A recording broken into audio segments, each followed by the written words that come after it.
Assalamualaikum warahmatullahi wabarakatuh. Perkenalkan, nama saya Muhammad Yusril Wahyusyaki dari kelas 8C nomor absen 15. Saya akan menjelaskan semangat dan komitmen kebangsaan pendiri negara. Soekarno mengulas pemikiran bahwa negara kesatuan Republik Indonesia adalah sebuah takdir. Secara geologi, wilayah Nusantara merupakan pertemuan antara tiga lempeng benua, yaitu lempeng Eurasia, lempeng Indo Australia, dan lempeng Pasifik. Para cendekiawan India telah menulis tentang Dwipintara atau kerajaan Hindu Jawa Dwipa di Pulau Jawa dan Sumatera sekitar 200 sebelum Masehi. Pada abad keempat dan abad ketujuh, di wilayah Jawa Barat terdapat kerajaan bercorak Hindu-Buddha, yaitu kerajaan Tarumanagara yang dilanjutkan dengan kerajaan Sunda sampai abad ke-16. Pada abad ke-7 hingga abad ke-14, kerajaan Buddha Sriwijaya berkembang pesat di Sumatera yang beribu kota di Palembang.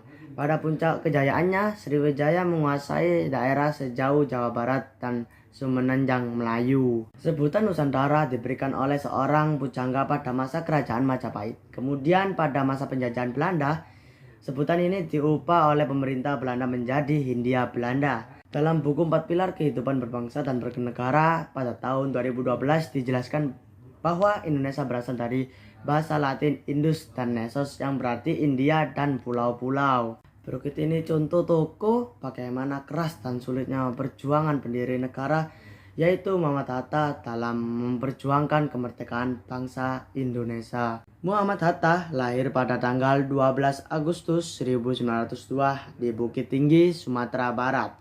Ia merupakan seorang tokoh pergerakan kemerdekaan Indonesia, juga menjabat sebagai wakil presiden pertama pada masa kemerdekaan. Muhammad Hatta awalnya menempuh pendidikan dasar di sekolah rakyat. Namun pada kelas 2 beliau kemudian bersekolah di sekolah Belanda yang bernama Europese Legere School atau disebut ELS. Setelah lulus dari ELS, kemudian Muhammad Hatta melanjutkan pendidikan di sekolah tingkat pertama Mulo di Padang dan selanjutnya melanjutkan pendidikan di sekolah Prince Hendrik School atau disebut dengan PHS di Jakarta. Setelah lulus dari PHS, kemudian Muhammad Hatta bersekolah di Belanda. Muhammad Hatta sempat menjadi Perdana Menteri Indonesia dan memimpin pemerintahan dalam masa-masa sulit. Pasca kemerdekaan, ia juga memimpin delegasi Indonesia dalam Konferensi Asia Afrika pada tahun 1955, menjadi tonggak penting dalam sejarah diplomasi Indonesia. Berbagai jasa Muhammad Hatta bagi bangsa Indonesia sebagai salah satu pendiri negara Indonesia. Muhammad Hatta telah memberikan banyak jasa bagi bangsa dan negara. Berikut adalah beberapa di antaranya. 1. Pahlawan kemerdekaan Indonesia. Muhammad Hatta diakui sebagai salah satu pahlawan kemerdekaan yang berjuang untuk merdeka dari penjajahan Belanda. Ia terlibat aktif dalam gerakan nasionalis sejak dini dan turut mendatangi proklamasi kemerdekaan Indonesia pada tanggal 17 Agustus 1945. 2. Wakil Presiden pertama Indonesia. Muhammad Hatta menjabat sebagai Wakil Presiden pertama Indonesia pada masa kemerdekaan, menemani Presiden Soekarno dalam memimpin negara. Ia juga turut berperan dalam menyusun konstitusi Indonesia yang menjadi dasar hingga kini.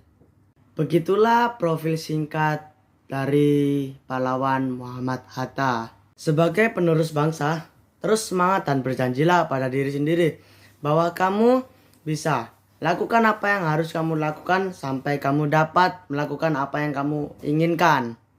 Begitulah penjelasan saya dan saya akhiri. Wassalamualaikum warahmatullahi wabarakatuh.